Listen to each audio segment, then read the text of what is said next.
أعوذ بالله من الشيطان الرجيم بسم الله الرحمن الرحيم في قلوبهم مرض فزادهم الله مرضا.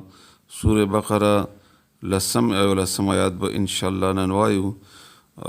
دا د منافقینو صفات الله تعالی بیانوي. فی قلوبهم د دوی په زړونو کې مرض بیماری ده، یعنی بیماری د منافقت ده. فزادهم الله بس زیاد کړله الله تعالی هم د دوی الله مرضا بیماری. فزادهم الله مرضا بس زیاد کړله الله تعالی بیماری د دوی. ولهم او دوی د پاره عذاب ده، سزا ده، علیم دردناک. علم درد توي، علیم شدید درد. الله دې موږ تاسو بچ کی. بما په سبب د اغا کانو چې ودوی، یعنی دا سزا ذکر الله تعالی ورکړه چې دوی وو یکذبون، چې دروغ به ویلي او دروغ وایي مسلسل.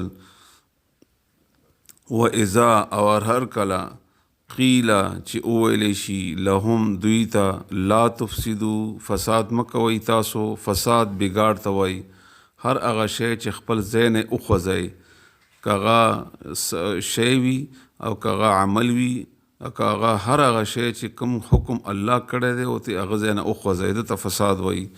فی الارض پس مکه کې. قالو دوی بیا وایي انما بشک خبره دا ده بله نه ده. انما تاکید د پاره استعمالی کی کلمه حصر د توای. دا بار قرآن کریم کی راضی دا زده کوي دا دوه ټکي دي اصل کې. ان یقینا دا سه ده ما نه ده، نو چې جمع کې معنا څه جوړیږي. انما یقینا خبره دا ده بل نه ده. نحنو مونږ چې یو مصلحون اصلاح کوونکي یو، خپل کار ته اصلاح وایي. د منافقین جوړې راوستونکي یو، صلح کوونکي یو، خیر ولیو. اوس معنا زده کوي ولس مکتبه بیا خامخا دوهراو کوي. فی قلوبهم د دوی په زړونو کې مرض بیماری ده. فزادهم الله بزیات کړله الله تعالی د دوی مرضا بیماری. ولهم او دوی د پاره عذاب د علیهم دردناک. بما کانو په سبب د دې کانو چې ودوی یکذبون دروغ ویلي او دروغ وایي. و اذا هر کله قیل چې اوویلی شي لهم دوی ته لا تفسدو تاسو فساد مکوئ فی الارض پس مکه کې. قالو نو وایي دوی انما بشک خبره دا ده بله نه ده. نحن مونږ چې یو مصلحون اصلاح کوونکي یو. الله دې موږ تاسو ته په دې باندې پوهه او عمل کولو توفیق راکړي.